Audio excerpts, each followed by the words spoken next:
ñi ci bopp mairie bi ma dellu gërëm bu baax a baax waa Thiès yëpp ci kóolute boobu ci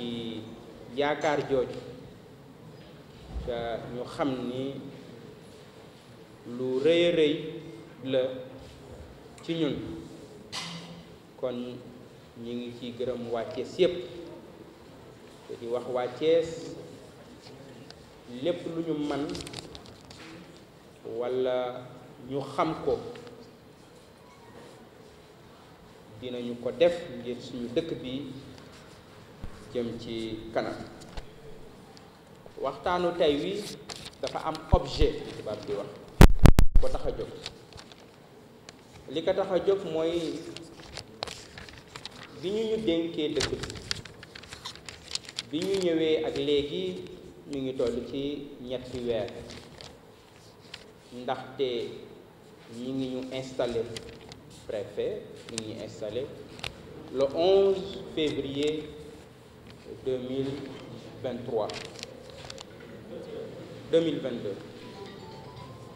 le 18 février ñu def passation de service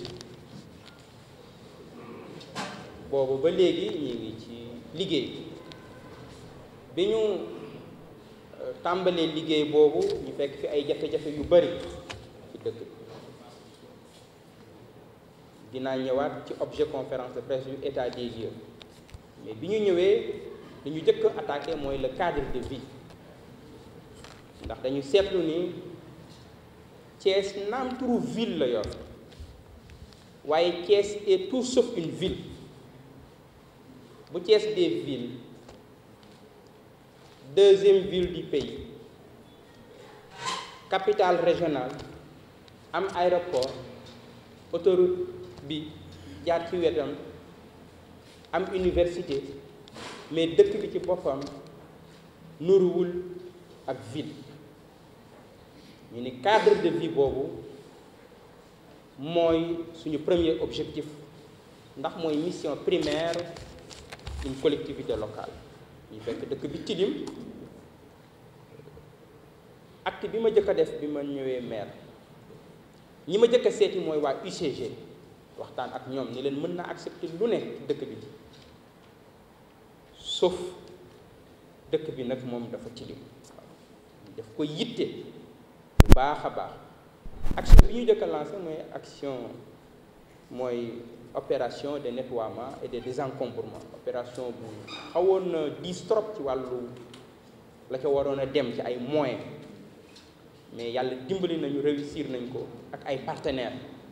ba tey jii ku yeewoo Thiès boo duggee ci dëkk bi gis nga ni dëkk bi mi ngi gën a set waaye suñu ambition raw na loolu ci dëkk bi ndax suñu personnelu FERA renforcé nañ ko dinañu am 250 agents FERA ñu boole ko ak lu UCG am suñu yéene mooy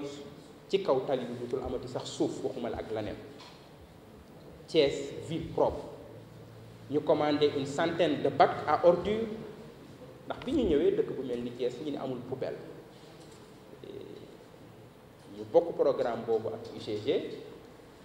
tey jii ci biir dëkk bi am na ci ay barab yoo xamante ni def nañ fa ay poubelles yu mag mooy 660 litres yi ca du ñu yam foofu ñu bëgg dëkk bi set waaye ñi bëgg it dëkk ville dafa am ay espace vert yooyu ñu gisoon ni dañ ko privatiser ay boroomi alal récupérer ko dafa def seeni activité ñu nekk ci xeex bu metti pour récupérer espace vert yooyu delloo ko Thiès inondation yi aussi ñu liggéey ci anticiper ko boole ko ak bokk ko ak 3 maires yépp ñu dem sur le terrain waxtaan ak population yi waaye bokk ko ak université yi ñu dem ensuite ñu def beneen journée de synthèse def ci ay propositions yu concrètes di waajal inondation yooyu def ay activités pré-hivernales yoo xam ne curage am na ci yoo xamante ni saupoudrage la am na lu toll ci 12 machines moto pompe yoo xamante ni man personnellement en tant que maire de Thiès engagé wu naa pour jënd ko ngir ñu waajal hivernage yooyu. Éclairage bi aussi mu ngi koy waajal bu baax ndax gis ngeen dëkk bi ni mu lëndëm man maire laa boo xamante ni guddi gi damay génn di xool dëkk bi keroog jouru korité bi dama génn ma dem place de France mais dama rus dëkk bu toll ni Thiès lëndëm gi mu lëndëm ñu ngi ciy lancé marché bu am solo pour ñu fas yéene dëkk bi aussi daal di set daal di leer ñu ngi waaj a lancé aussi benn opération activité pavage bu mag parce que dañu bëgg a changer visage bu Thiès et programme pavage boobu yéene bi ñu ci am bu ñu ci yàlla dimbalee jàpp naa fii ak at yu néew di ngeen gis ni Thiès changé na loolu ci yenn rek la ci yenn activités yi nga xamante ni am nañ ko muy yoo xam ne commencé nañ ko ngir bëgg dëkk bi gën a xar kanam dëkk bi gën a taaru waaye li waral jataay bi yépp tey du sax loolu du def bilan waaye mooy ma wax leen man bi ma jëlee dëkk bi lan laa fi fekk bi ma ñëwee dama def lu audit boobu ba léegi may jàngat dëkk di jàngat document yi di jàngat li ma fekk ci dëkk bi document audit boobu bi ma ci jotee naam am na lu ma ci yaakaaroon sax ci yorin wu bon ci yorin wu sellul waaye yàqu-yàqu yi wax dëgg yàlla fi ma ko fekk moo ëpp li ma gis moo ëpp fi li ma foogoon musuma woon a jàpp ni yàqu-yàqu yi ak si niveau bi loolu nag bu amee ñu bëri nee nañ ma bul wax waaw ñu bëree bëri nee nañ ma bul wax ñu bëree bëri ñi ngi teg pression ci man pression bi fu ne mi ngi koy jóge waaw y compris ñoo xamante ni maag ñoom ñoo bokk coalition Yewwi Askan Wi parce que léeg-léeg nga gis borom doole mu jàpp ni xam benn leader bu nekk ci coalition bi mën na tax peut-être docteur Babacar Diop mu def liggéey mu dem gis ko wax ak moom mais li ma gis mënuma ci noppi walla su ma ci noppee man dinaa nekk complice waaw dëgg ak yaakaar moo taxoon waa Thiès wat fal mi dëgg ak yaakaar ak njub la waa Thiès yaakaar ci coalition Yewwi Askan Wi moom lañ ci yaakaar ci taxawaay boobu tey laa ci gën a engagé wu lu ma ci góobe gar dinañ ni dafa ubbi front yu bëri front yi dina bëri ndax njubadi gi moo bëri dina ni dafa ubbi ay front yu bëri moom dafa bëgg xeex moom dafa bëgg xuloo xeex dina am xuloo dina am ndax yàqu-yàqu yi ci dëkk bi moo bëri loolu dinaa ñëwaat wax leen li xew ci dëkk bi wax leen yan matukaay aussi lañ ci fas yéene jël xaxaruñu kenn amuñu problème it ak kenn amuñu xaar ma yàlla aussi ak kenn xaxaruñu kenn xeexuñu kenn amuñu xaar ma yàlla ak kenn benn interlocuteur rek la ñu am muy population Thiès ma waatal leen ni population Thiès boobu laa wax de tant que je serai maire de Thiès je défendrai les intérêts de cette ville moo tax dinaa waxtaan ak yéen ci personnelu ville bu Thiès ndax askanu Thiès dafa war a xam ndax man dama bëgg a liggéey ci transparence ci reddition des comptes muy wane ni jataay bu mel nii ak yeneen yu mel nii dinañ koy faral di def ak di rencontrer yenn association de jeunes yi waaye aussi ak participation citoyenne dafa am ay mouvement ay jeunes yu nekk ci dëkk bi ñor leen te ñooñu duñu ay conseils municipaux mais dañ leen a war a boole ci liggéey bi ndax am nañ ay xalaat yu rafet muy chef de quartier yi la muy bàjjanu gox yi lañ muy ay organisation citoyenne yu mel ni Forum Civil ak yeneen participation citoyenne boobu lu am solo la ci ñun ni ñu gisee mbir yi su ngeen seetloo personnelu ville de Thiès ci 2019 ba 2020 personnel boobu mi ngi toll woon ci 58 employés permanents maanaam 2019 boobu ba 2020 personnel boobu mi ngi toll woon ci 58 2019 laataa 2020 bi di jeex ñu yóbbu ko ci 78 employés permanents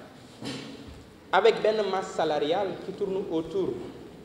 ci début 2019 117 millions boobu mujj dem ba 187 millions avant 2020 bi di jeex ci masse salariale boo xam ni Thiès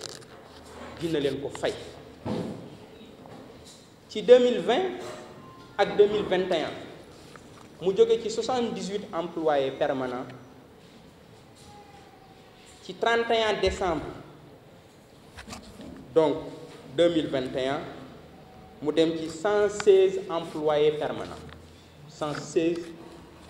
employés permanents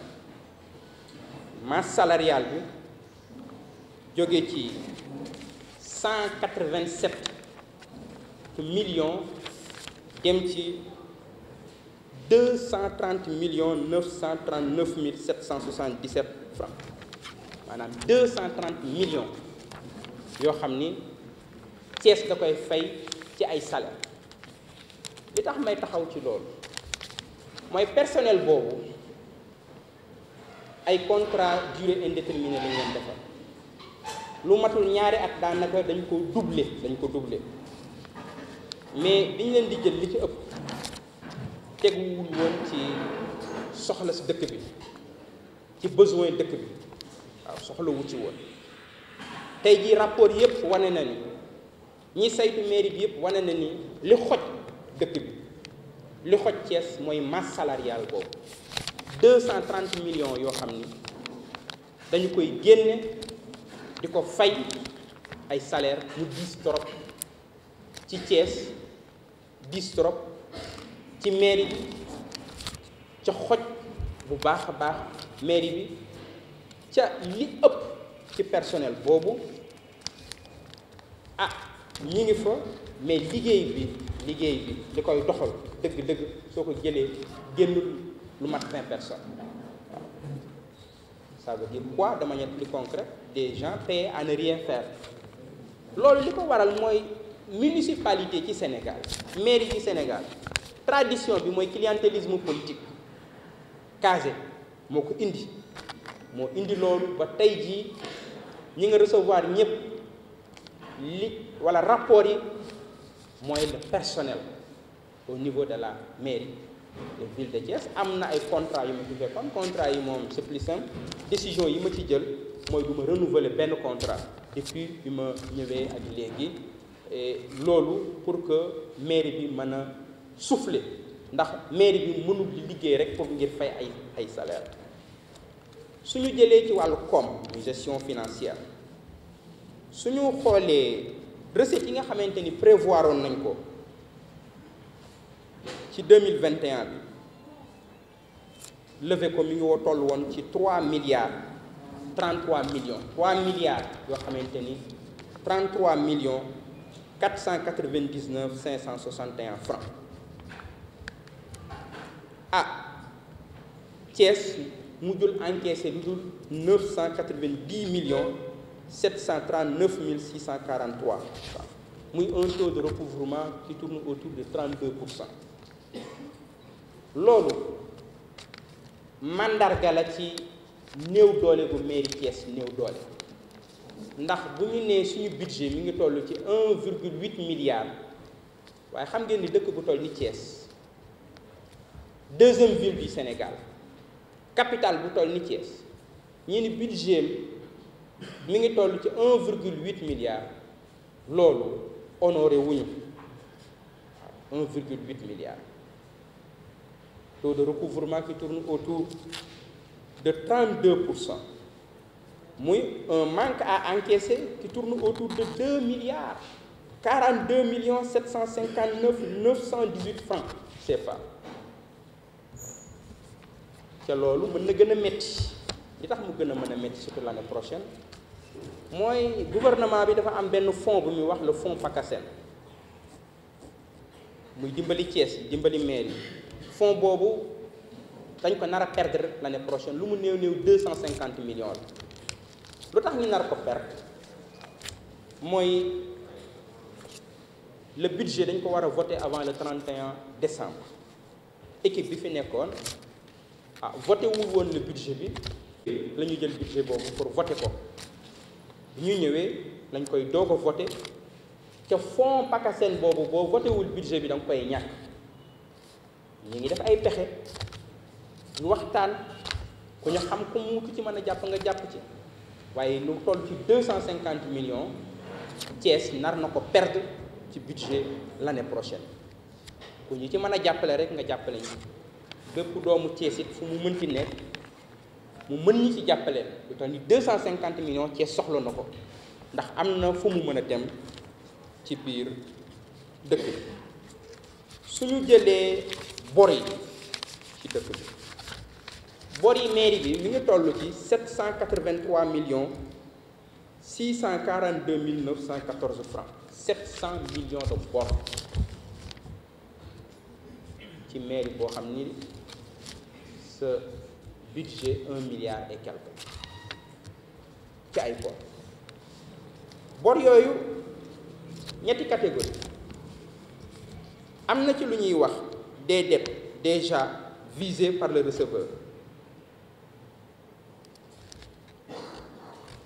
dettes yoo xamante ne engagé nañ ko visé nañ ko fay rek daanaka moo ci des ñu ngi tourné yooyu ñu ngi toll ci 91 millions 418 000 40 francs am na ci ay bor yoo xamante ni engagé nañ ko waaye visé guñ ko yoo xamante ni fekk nañ ko fi mi ngi toll ci 352 millions ay bor 861 232 francs am na ci bor yoo xamante ni contentieux la yoreel nga ma waaye indil juste lu ko justifier lii mairie bi moo ñu ko yoral contentieux boobu mi ngi tourner autour de 339 362 642 francs loolu aussi ay bor la yoo xamante ni mairie bi yoreel na ko ay entreprise yoreel na ko ay nit waaye bor yooyu audit bi am na leneen lu mu ci wane bor yooyu du noonu lañ koy fayee de parce que audit dafa wane ni léeg-léeg nit ni yoreel nga ma suñu ko woowee ñu def suñuy enquête papier ya muy indi ak li ñuy déclaré dañuy gis ni bokkul entre li fournisseurs yi di wax ak li nga xamante ni moo nekk papier am na ci lu ci lëndëm yu bëree bëri yoo xam ne bor yooyu duñ ni rek yoreel nañu bor Thiès 700 millions ñu ni dañuy ñëw ku indi sa papier ñi fay ko yooyu dina am càmbar bu leer a leer boo xamante ni dinañ ko def bala ñuy fay bor yooyu. bu loolu weesoo dafa am lu ñu tuddee propriété communale propriété communale mooy loo xamante ni espace la maanaam terrain la mën na am terrain bi am lu fa nekk mën na am terrain bi dara nekk mais terrain bi Thiès moo ko moom mooy ville de Thiès moo ko moom ville de Thiès moo ciy dogal moo xam dafa am lu mu fay def moo xam da koy louer parce que ci am ay barab yoo xamante ni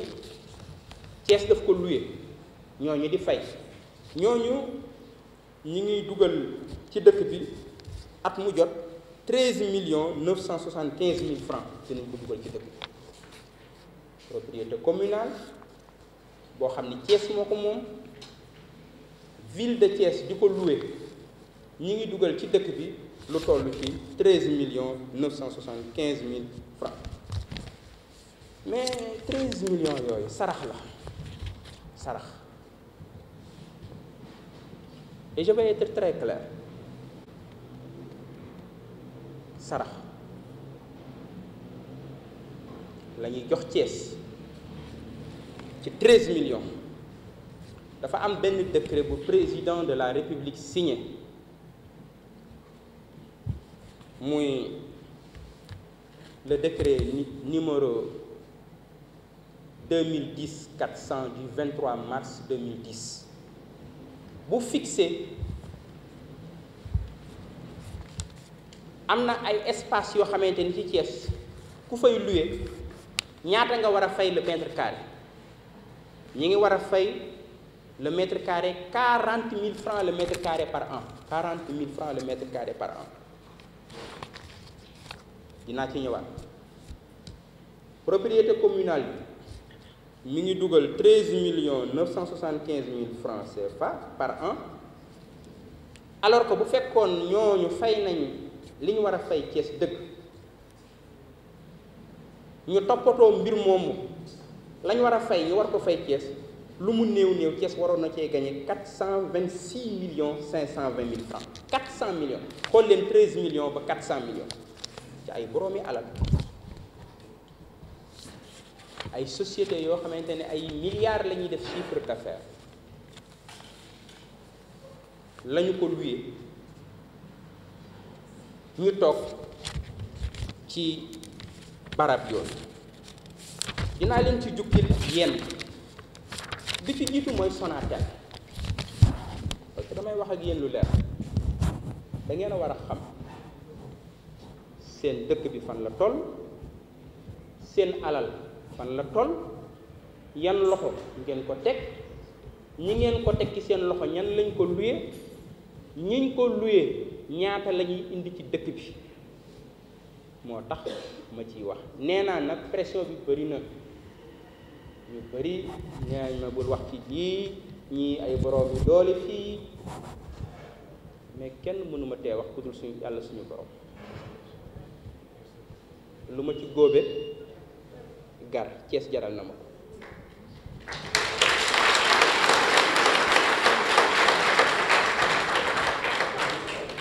wax naa benn nit bu ñëw ji ma découragé naan ma dëkk bi dafa ba ay boroomi doole ma ne ko sama diggante ak waa Thiès bu ci safara doxoon suñu diggante ma traversé safara bi dama wuti waa Thiès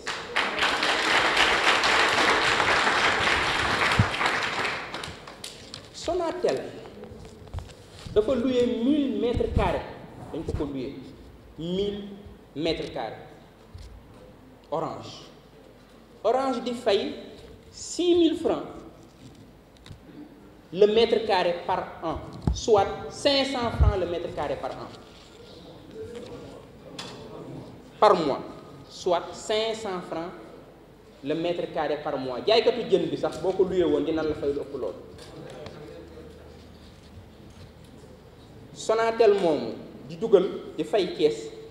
6 millions par année 6 millions par année toog ci 1000 mètres carrés 1000 mètres carrés loolu lay tudde sarax bu fekkoon appliqué nañ le décret du président de la République numéro 2010-400 du 23 mars 2010 décret boobu fi Sonatel di fayee fi Orange di fayee 6 000 francs le mètre carré mi ngi war a fay lu mu néew 40 000 francs le mètre carré kon ñoom ñi ngi sarax weer at mu jot 6 000 francs le mètre carré te waroon na ñëw dugal ci dëkk bi 40 millions lu mu néew par année waroon nañ ko fay dugal lu mu néew bu fekkoon li ñu waroon a fay nañ kon at mu jot ñoom ñi ngi def seeni chiffre d'affaires di yóbbu seeni dëkk bàyyi ñu ci ndóol bàyyi ñu ci ay jafe-jafe dama ni ce contrat là je veux m'adresser à Orange doit être renégocié et sera renégocié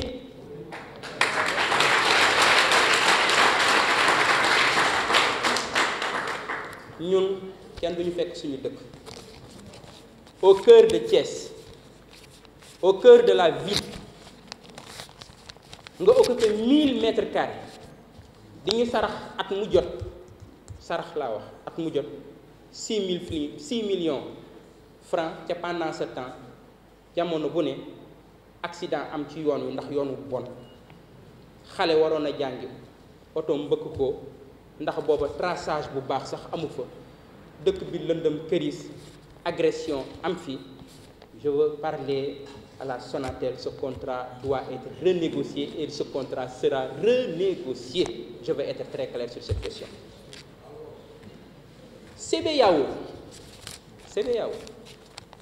CBAO mi ngi occupé 800 mètres carrés 800 mètres carrés ñoom it li Orange di fay la ñuy fay 6 000 francs le mètre carré par an, soit 500 francs le mètre carré par mois. jaaykatu jën bi sax boo ko luyee woon dina la fay lu ëpp loolu 6 000 francs le mètre carré par an, soit 500 francs le mètre carré par mois. CBAO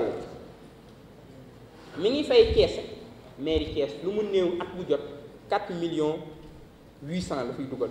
alors que bu fekkoon respecté nañ le décret numéro 2010 400 du 23 mars 2010 nga xam ne décret bi président de la république moo ko signé wax ni ñoom li ñu war a fay lu mu néew c'est 40 000 francs le mètre carré par an. ñoom waroon nañoo dugal ci dëkk bi lu mu néew 32 millions xool leen entre 32 millions ba 4 millions ca booba ñun ñu ngi gën a ndóol suñuy doom gën a nekk ci ndóol suñuy école gën a bon suñuy yoon gën a bon dëkk bi gën a lëndëm këriis Thiès barab yu bëri amuñu ndox quartier yu bëri amuñu ndox loolu c'est un problème boo xam on n'en parle pas dans cette ville. am na ci ay quartiers yoo xam comme ay villages ci boppam dañuy root ci ay teen di wuti ndox sonn trop. Je veux m'adresser à la CBAO. Ce contrat doit être renégocié et sera renégocié. Je vais être très clair sur cette question. mu des EMG boobu nag moo gën a garaaw ñu bëri nee nañ ma bul wax dinaa wax. Serigne Moussa Ka dani murit yi ñoo ma woo ni ma tawatal te bu ñu woo saw làmmiñay woo xarnu bi Thiès ñoo ma woo ni ma tawatal te bu ñu woo moo tax foog ma wax. Je défendrai les intérêts de cette ville, je ne peux pas me taire kenn nit mënu ma tay xànnot ku dul suñu borom. EMG depuis 2014 mi ngi occupé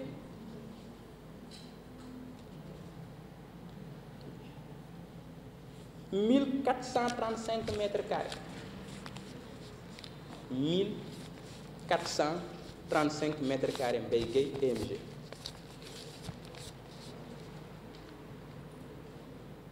musuñu fay 1 franc 1 franc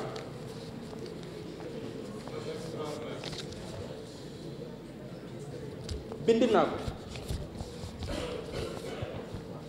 yóbbante nañ ci ñu fay li ñu amal Thiès parce que 8 ans yooyu dañ koy fay mënta ñàkk.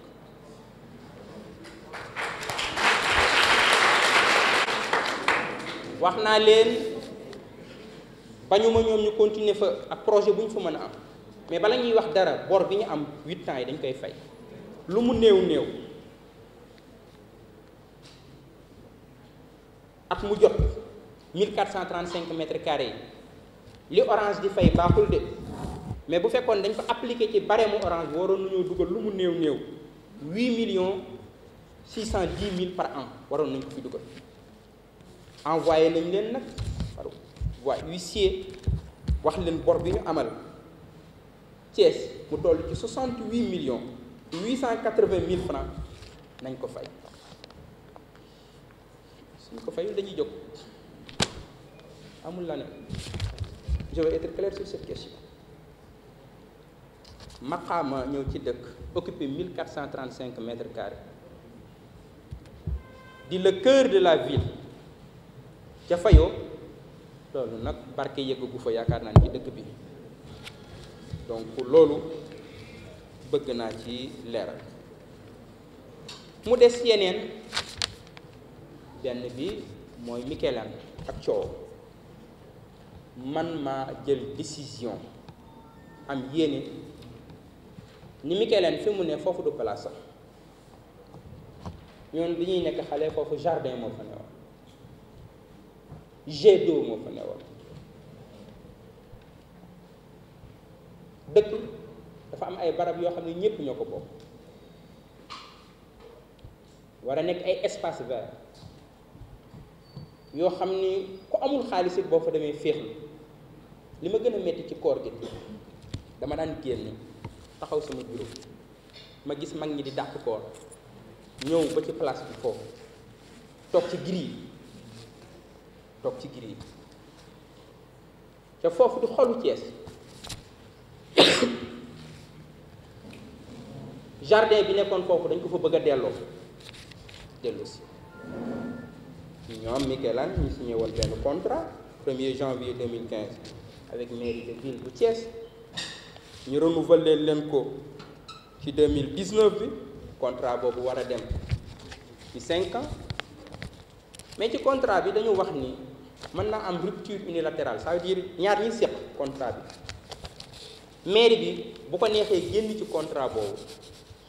su fekkee benn ci engagement yi benn partie bi respecté wu ko te engagement bi ci gën a leer mooy xaalis boo xamante ni Mikelan yoral nañu mu toll ci 10 millions ndax gëj na fay waxatuma la ak Mikelan ba ma fa demee ak suñuy équipe la fa nekk ci tilim la fa nekk ci insécurité ak leneen leen daal laa mën a wax jël ko engagement foofu jardin public la woon nous remettrons le jardin public qui est là-bas inchallah c'est un engagement que j'ai pris et nous nous battrons pour que foofu quel que soit le prix je suis engagé ca du jardin boobu rek am na yeneen i jardin yu nekkoon ci dëkk bi yoo xamante ne engagé wu nañ ci de faire de la place de France la promenade la plus belle place du Sénégal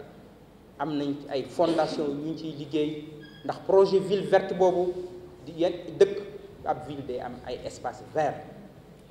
ville day am ay espace vert waaye ville bu amul espace vert ci Thiès laa ko gis loolu dina jeex ci dëkk